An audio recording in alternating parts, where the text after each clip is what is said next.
7 जनवरी साल 1943। मैनहट्टन के New Yorker hotel के रूम नंबर 3327 में अचानक ही एक व्यक्ति की लाश मिलती है। लेकिन इससे पहले किसी को कुछ पता चल पाता, उससे पहले यहाँ पर FBI आ जाती है और उस व्यक्ति के रूम की तलाशी लेने लगती है। इस रूम में FBI को बहुत सारे साइंटिफिक नोट्स और इन्वेंशंस की बुक्स मिलती हैं। ऐसे इन्वेंशंस जिनकी मदद से किसी भी युद्ध को जीता जा सकता था। याद कीजिए कि साल 1943 एक ऐसा समय था जब पावरफुल कंट्रीज एक दूसरे की जान लेने पर उतारू थी। लेकिन यूनाइटेड स्टेट्स गवर्नमेंट साधारण से व्यक्ति के होटल रूम में जाकर आखिर छापा क्यों मारेगी? क्या ये मरा हुआ इंसान सच में एक साधारण व्यक्ति था? उस दिन होटल रूम में जिसकी लाश मिली थी वो कोई और नहीं बल्कि 20वीं सदी के महान वैज्ञानिक निकोला टेस्ला थे। आज दुनिया भर में हर किसी को निकोला टेस्ला का नाम पता होगा। इलेक्ट्रिसिटी और करंट के फील्ड में उन्होंने जो योगदान दिए हैं उसकी मदद से आज पूरी दुनिया चल रही है। लेकिन आज मैं उन इन्वेंशंस की बात नहीं करूंगा जिनके बारे में पूरी दुनिया जानती है। आज मैं निकोला टेस्ला के उन रहस्यमयी इन्वेंशंस की बात करूंगा जिन्हें पूरी दुनिया से छुपाया गया था और आज भी उन्हें छुपाए जाने की कोशिश की जा रही है। नमस्कार दोस्तों, मैं हूं श्याम तोमर। स्वागत करता हूं आपका इस वीडियो में। द डेथ रे। निकोला टेस्ला एक ऐसे व्यक्ति थे जिनकी रचनात्मकता की तारीफ उनके बुढ़ापे में भी की जाती थी। बहुत हद तक उनको दुनिया को देखने की नजर उनके पिता ने सिखाई थी। उनके पिता कड़े तौर पर मानते थे कि जंग से किसी भी चीज का हल नहीं निकल सकता। कुछ ऐसी ही सोच निकोला टेस्ला की भी थी। एक बार निकोला टेस्ला ने अपने मन में ठान लिया था कि वो एक ऐसा आविष्कार करेंगे जिसकी मदद से दुनिया में हो रही हर एक तरह की जंग को रोका जा सके।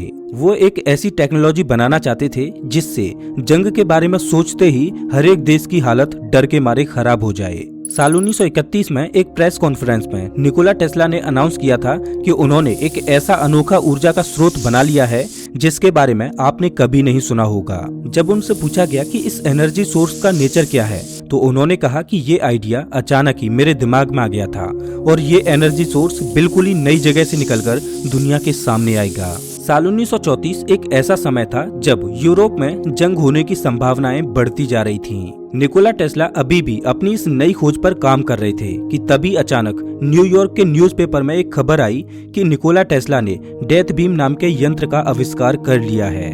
यह यंत्र हवा से पदार्थों को खींचकर आकाश में तेज गति से एक विनाशक रोशनी को छोड़ेगा। ये डेथ बीम हजारों हवाई जहाजों को 300 किलोमीटर की दूरी से भी मार गिराने में सफल होगा। टेस्ला का मानना था कि इस इन्वेंशन की मदद से वो हर एक देश को सुपर पावर बना देंगे और जंग अपने आप रुक जाएगी। लेकिन अभी तक निकोला टेस्ला का ये इन्वेंशन केवल कागज तक ही सीमित था। उन्हें दुनिया के सामने इसका प्रोटोटाइप बनाकर दिखाना था। अब परेशानी ये थी कि इस मशीन को बनाने के लिए टेस्ला को फंड की जरूरत थी। टेस्ला उस वक्त के प्रभावशाली व्यक्ति जेपी मॉर्गन के पास गए, लेकिन जेपी मॉर्गन ने उनके इस एंटी वॉर इन्वेंशन को फंड करने से सख्त मना कर दिया। धीरे धीरे समय बीतता जा रहा था और साल 1937 आ चुका था और युद्ध की स्थिति और ज्यादा बढ़ती जा रही थी। टेस्ला को अब भी अपनी मशीन के लिए फंडिंग नहीं मिल रही थी। तभी उन्होंने एक योजना बनाई। उन्होंने अपनी मशीन के डिटेल्ड डायग्राम्स को कुछ देशों को भेजना शुरू कर दिया। इन सभी देशों में सोवियत यूनियन डेथ बीम की इस शक्ति में सबसे ज्यादा इच्छुक था।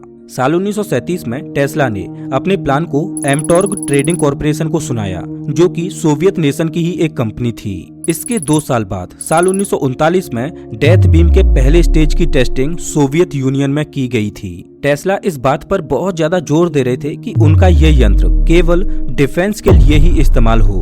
उनके इस यंत्र को पावर प्लांट्स की जरूरत थी जिनकी मदद से वो आकाश को स्कैन करके दुश्मनों के हवाई जहाजों को ढूंढ सके। इस यंत्र से निकलने वाली रोशनी करीब 300 से 400 किलोमीटर दूर तक जा सकती थी और ये केवल एक सीधी लाइन में ही हमला कर सकती थी। किन्हीं रहस्यमयी कारणों की वजह से उनके इस यंत्र का कभी भी जनता के सामने प्रदर्शन नहीं किया जा सका। Tesla UFO and anti gravity machine. हाल ही में निकोला टेस्ला के एक पेटेंट को रिलीज किया गया था जिसमें विस्तार से एक मशीन के बारे में लिखा हुआ है। ये मशीन बिल्कुल आज के जमाने के यूएफओ की तरह दिखती है। 2 लोग इस स्पेसशिप में बैठकर एक फ्लैट स्क्रीन को देख रहे हैं और इस यूएफओ को कंट्रोल कर रहे हैं। ये यूएफओ पूरी तरह से बंद दिखाई दे रहा है और ऐसा लग रहा है कि जैसे इसे केवल अंदर से ही कंट्रोल किया जा सकता है। टेस्ला के इस पेटेंट की विश्वसनीयता विवाद का विषय बनी हुई है। साफ तौर से लोग इस मुद्दे पर दो गुटों में बटे हुए हैं, एक जो इस पर यकीन करते हैं और दूसरे जो इन बातों को बेतुका कहते हैं। लेकिन अगर ये पेटेंट सच है तो कहीं न कहीं अमेरिका की गवर्नमेंट साल 1900 की शुरुआत से ही यूएफओज को बनाने की कोशिश में लगी हुई है। Tesla's artificial tidal wave.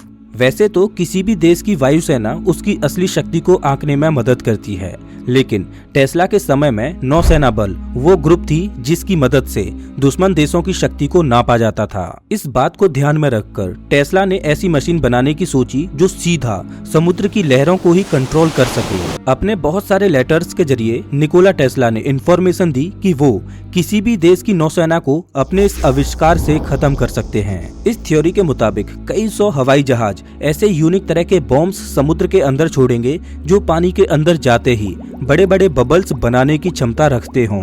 इनकी मदद से करीब 100 फीट तक लंबी लहरों को जन्म दिया जा सकता है, जो किसी भी जहाज को डुबाने के लिए काफी है। टेस्ला के मुताबिक ये लहर करीब 1 किलोमीटर दूर तक ट्रेवल कर पाएगी। बदकिस्मती से इस आविष्कार की जानकारी केवल टेस्ला के लेटर्स तक ही सीमित है। आज तक इन उपकरणों के साइंटिफिक पेपर्स नहीं मिले हैं जिसमें इस आविष्कार का कोई चित्र हो। इस हथियार का आइडिया अमेरिकन और रशियन मिलिट्री को बहुत पसंद आया था। जब साल 1940 में पानी के अंदर न्यूक्लियर मिसाइल्स की टेस्टिंग की जा रही थी, तब टेस्ला के इस आइडिया को भी ऑब्जर्व किया गया था। Wireless electricity. निकोला टेस्ला का मानना था कि वो एक ऐसा आविष्कार बना सकते हैं जो पूरी धरती को एक ग्लोबल माइंड की तरह बना देगा, यानी कि धरती पर रहने वाले सभी लोग एक उपकरण से कनेक्टेड होंगे। कहीं न कहीं ये इंटरनेट की भविष्यवाणी की तरह भी लगता है। टेस्ला का मानना था कि वो धरती की इलेक्ट्रोमैग्नेटिक एनर्जी को कंट्रोल कर सकते हैं और वायरलेस इलेक्ट्रिसिटी को जन्म दे सकते हैं। वो एक ऐसा ट्रांसमीटर भी बनाना चाहते थे जो धरती की ऊर्जा को ग्रहण कर सके और हमारे सभी इलेक्ट्रिकल उपकरणों को पावर दे सके। इस सपने को पूरा करने के लिए टेस्ला ने एक टावर का आविष्कार किया था जिसे द टावर ऑफ वर्डेनक्लिफ के नाम से भी जाना जाता है। ये टावर सीधा धरती के आयनोस्फीयर से ऊर्जा को लेता था, जहां अनलिमिटेड अमाउंट में इलेक्ट्रोमैग्नेटिक एनर्जी स्टोर्ड है। इस आविष्कार के लिए खुद बैंकिंग इन्वेस्टर जेपी मॉर्गन ने टेस्ला को अनलिमिटेड फंड देने की घोषणा की थी। निकोला टेस्ला का ये टावर बस अपने आखिरी चरण में था और जल्द ही इसके रिजल्ट्स दुनिया को दिखने वाले थे। लेकिन तभी जेपी मॉर्गन ने टेस्ला के साथ एक इमरजेंसी मीटिंग करने का फैसला किया। जेपी मॉर्गन ने टेस्ला को बताया कि मार्कोनी नाम के एक वैज्ञानिक ने टेस्ला के इस आइडिया को चुरा लिया है और उसने इसका पेटेंट भी फाइल करवा लिया है।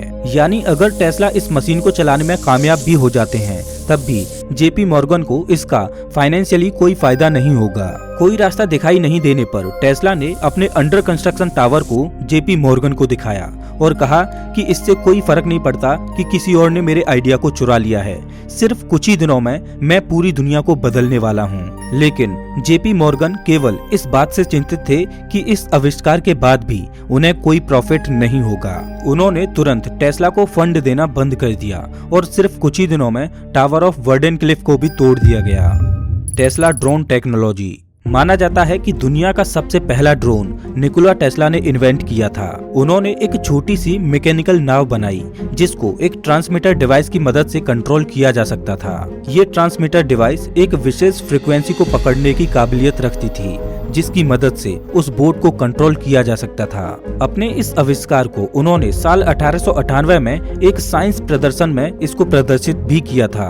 अपने इस तरह के आविष्कारों की वजह से निकोला टेस्ला मानते थे कि वो आगे चलकर रिमोट कंट्रोल हेलीकॉप्टर्स और एरोप्लेन्स बना सकते हैं। शायद निकोला टेस्ला के ऐसे ही आविष्कार उनकी मौत का कारण भी बने थे। उनकी मौत की खबर से पहले ही दुनिया भर में सबको पता था कि निकोला टेस्ला अपनी डेथ बीम पर काम कर रहे हैं जो एक साथ 10,000 हवाई जहाजों को हवा से नीचे गिरा सकती है। कॉन्स्पिरेसी थ्योरिस्ट का तो ये तक मानना है कि निकोला टेस्ला असल में 7 जनवरी 1943 को नहीं मरे थे, बल्कि उस दिन उन्हें किडनैप कर लिया गया था। उनकी जगह एक हमशक्ल लाश को उस होटल में रख दिया गया था ताकि दुनिया भर में ये बात फैल जाए कि महान वैज्ञानिक निकोला टेस्ला अब नहीं रहे। लेकिन इस बात में कितनी सच्चाई है ये कोई नहीं जानता। तो दोस्तों, इस वीडियो में बस इतना ही। वैसे आप हमारा ये वीडियो कौन से शहर से देख रहे हो हमें कमेंट करके जरूर बताएं। मिलता हूँ मैं आपसे एक नई वीडियो में, तब तक के लिए नमस्कार।